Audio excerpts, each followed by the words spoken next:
The bus was crowded that morning, every seat taken except one. It was the seat next to the man in the worn work jacket, steel toe boots caked in dried mud, hands dark with grease that no amount of washing seemed to fully remove. He sat quietly by the window, a battered lunchbox on his lap, eyes forward. A woman in a tailored cream coat stepped onto the bus and immediately spotted the empty seat. She walked toward it, then stopped. She looked at the man beside it, then at her coat, then back at him.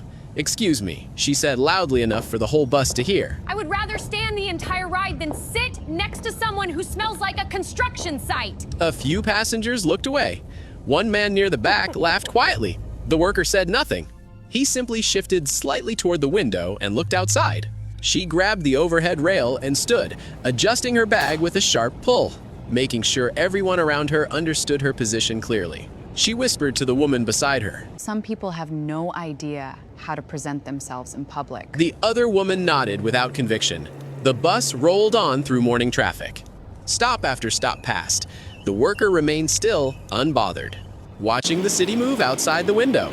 He had the posture of a man who had heard worse and survived it.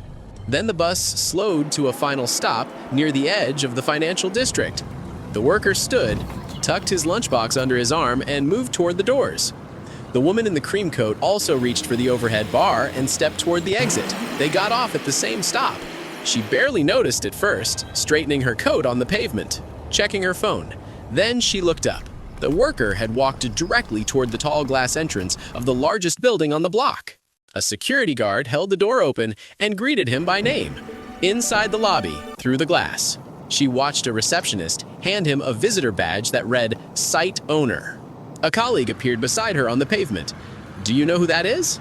The colleague said quietly. He built half the buildings on this street, still visits every site himself, says he never wants to forget where he started. She stood on the pavement, cream coat suddenly feeling very thin. Because the mud on a man's boots does not tell you where he is going. It only tells you he was not afraid to build something with his own hands. Drop a heart if you believe hard work always speaks louder than appearances.